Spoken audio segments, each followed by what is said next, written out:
Welcome back into another episode of Calibrated with Scott. I am, of course, your host, Scott. Today we have a unique video, a peculiar video. We're not doing an entire frontline update.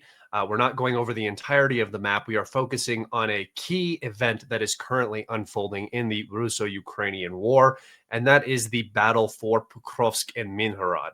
This is not a new battle. The city has been the front line for some period of time, but the developments, in particular, the Russian advancements on the northern end of the city, as well as through Pokrovsk itself, has created an encirclement where Ukrainians are now trapped, and the Ukrainian military is trying to devise a way to unblock the Ukrainians that are currently stuck in this locality. So without further ado, I'm going to bring up my map, and we are going to look at the ongoing battle for the city. So here we can see the city of Myrnohrad and the city of Pokrovsk. If we look at Pokrovsk itself, Russians control a majority of the city of Pokrovsk.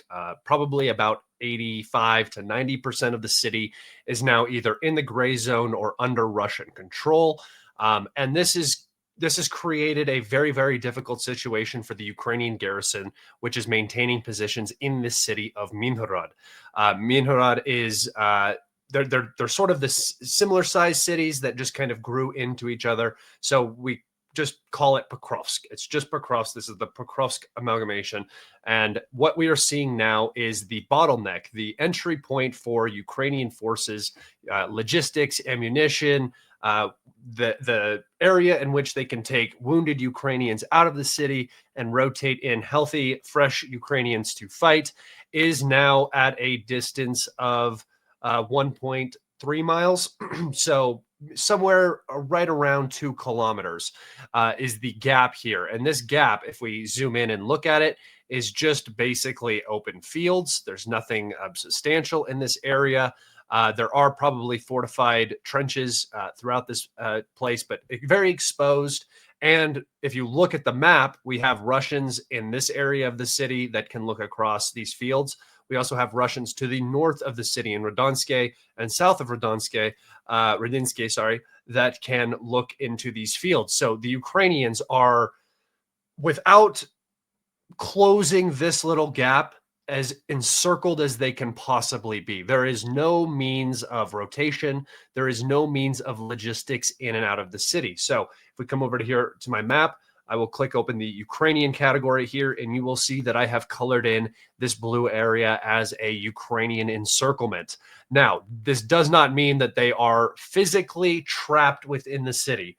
They have the option, if they would like to leave through this little gap, as we talked about, but it is being watched by FPV drones constantly. Like I said, there might be Russian soldiers on the north or south ends. There could be Russians out in these fields, deep reconnaissance groups operating, ambushing, Ukrainians who are trying to flee, or on the other end of the spectrum over here, Ukrainian units that have been brought in to attempt to unblock this encirclement.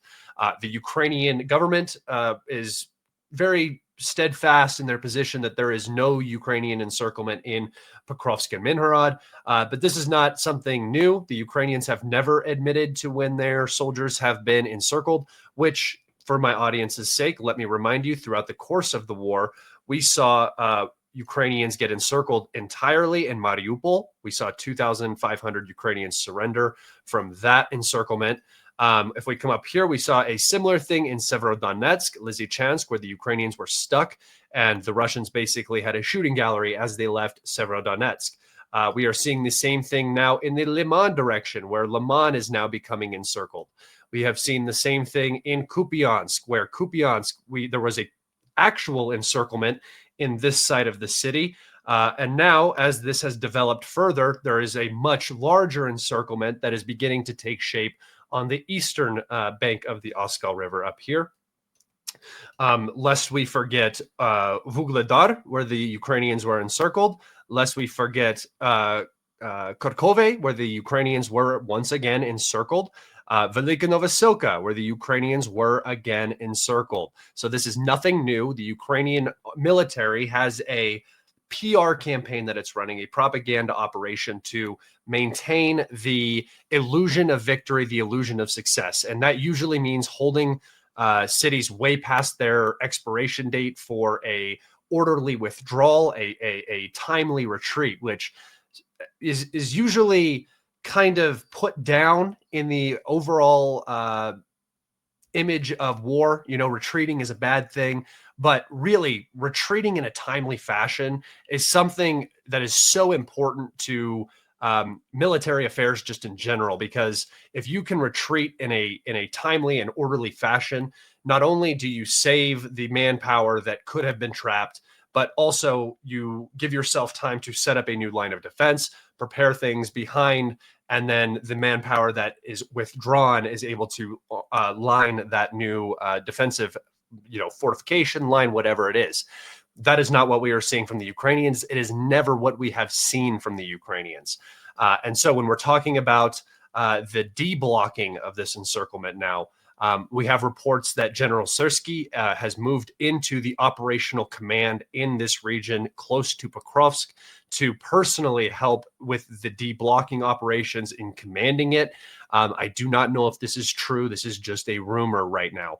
What we do know that is true is that multiple Ukrainian special forces brigades, battalions, units, they're not actually brigades. They're not bringing in 2,000 to 5,000 men for this. It's much smaller groupings, but they are bringing in high value Ukrainian SOF units to help unblock the city and rescue the Ukrainians who are now trapped within it.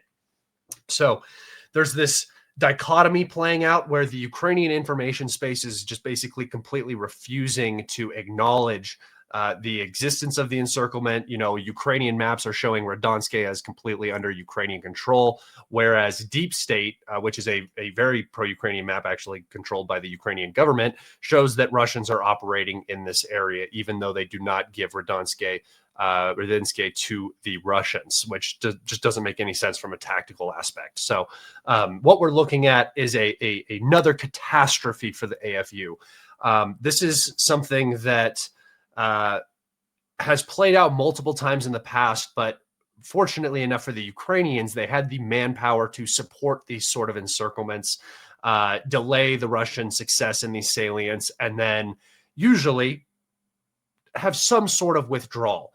That does not appear to be the case with Pokrovsk. It does look like this encirclement is very steadfast, and if the Russians are to close it, it will become a full encirclement.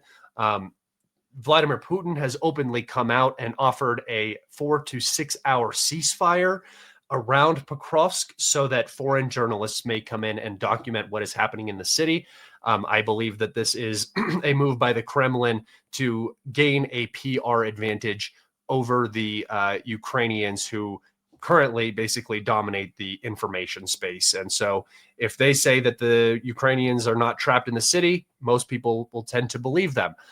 Whereas the Russians and the Russian president himself is openly offering for a cessation of hostilities so that foreign journalists may enter the city and observe what is happening. And I think that is just a very, very confident suggestion of the reality on the ground. All right, guys. Thank you so much for tuning into this short episode of Calibrated with Scott. I hope you did enjoy it. Remember, if you are new here, click that subscribe button. If you liked this video, don't forget to leave a like. And if you want to support me in the algorithm, leave a comment. It doesn't have to be something good always, but you guys kill it with the good compliments. I go through my comment section. It feels like a compliment section. And I am just blown away with the amount of support. I'm so glad I don't have this sick, gross, hostile community. I think that the points that are made in the comment section are usually pretty strong and sound.